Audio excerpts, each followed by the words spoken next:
इस वीडियो में हम कक्षा 10 गणित की प्रश्नावली 7.2 का सेकंड क्वेश्चन करेंगे। बिंदुओं 4-1 और -2-3 को जोड़ने वाले रेखाखंड को सम त्रिभाजित करने वाले बिंदुओं के निर्देशांक ज्ञात कीजिए। तो यहाँ पर ये कुछ इस तरह से बन रहा है कि एक बिंदु ये है जो कि है 4, -1, दूसरा बिंदु है -2, -3, इनको जोड़ने वाला रेखाखंड ये है और इस रेखाखंड को सम त्रिभाजित करना है, यानी 3 बराबर भागों में बांटना है। तो अगर हम इन दो जगह पे कट करेंगे तो ये 3 बराबर भागों में बंट गया है। हमने इनके निर्देशांक ज्ञात करने हैं, यानी इसका निर्देशांक क्या होगा और इसका निर्देशांक क्या होगा। ठीक है, तो यहाँ पर देखो हमारे पास x1 y1 तो है, यहाँ पर ये जो है x1 y1 है, x2 y2 है, लेकिन आप जानते हैं कि विभाजन सूत्र में हमें अनुपात भी चाहिए होता है m1 और m2, समझ रहे हैं ना आप। तो जब हम ये बिंदु निकालेंगे, इसको मान लीजिए कि ये है P और ये है Q। तो जो P बिंदु है ये इस रेखाखंड को किस अनुपात में बांट रहा है आप सोचो। तो P के इधर एक हिस्सा है और P के उधर जाएंगे तो 2 हिस्से हैं। तो यानी ये क्या है, ये है 1:2। Q की अगर हम बात करें तो Q के इधर 2 हिस्से हैं और Q के इधर एक हिस्सा है, तो यानी 2:1। समझ रहे हैं आप। तो हमें m1 m2 भी मिल गया है और अब एक एक करके हम निर्देशांक ज्ञात करते हैं जो ये P और Q हैं। तो सबसे पहले बात करते हैं P के लिए, P के निर्देशांक। तो इस तरह से हम लिखेंगे कि माना x1 y1 ये है, 4-1 और x2 y2 ये हैं। P और Q रेखाखंड को समत्रिभाजित करते हैं, ये मैं आपको बता चुका हूँ। और अब लिखते हैं P के निर्देशांक। तो P के निर्देशांक निकालने के लिए पहले तो हमको अनुपात चाहिए। तो P इस रेखाखंड को किस अनुपात में विभाजित करता है, 1:2 में। तो इसीलिए इसका जो x निर्देशांक है क्या होगा, x m1 x2, फॉर्मूला तो वही है अपना, plus m2 x1 upon m1 plus m2।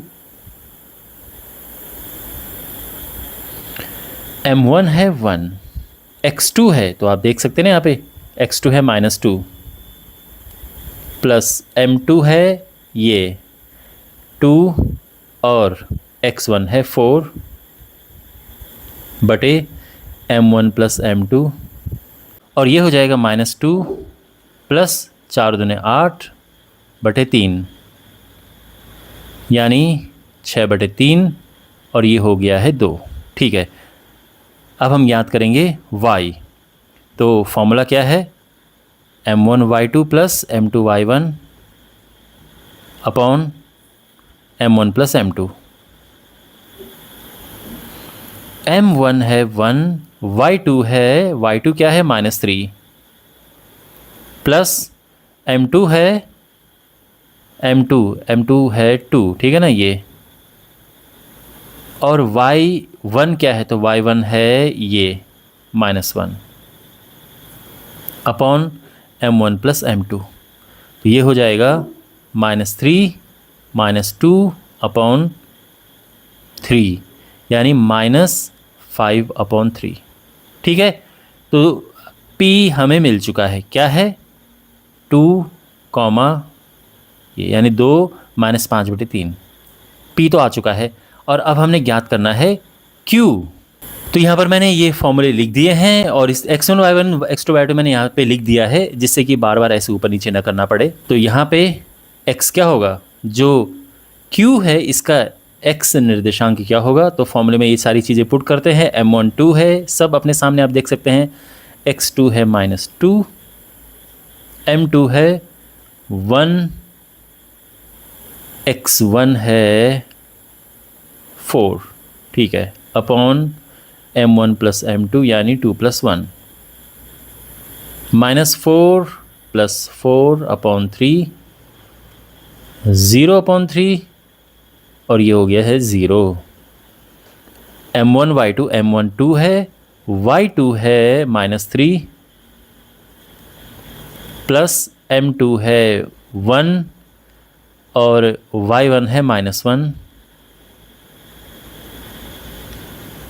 Upon ये हुआ m1 plus m2, -6 -1 upon 3 -7 upon 3। तो इसीलिए जो बिंदु Q है वो 0, -7/3 ये है। तो P है, पहला बिंदु है 2 -5/3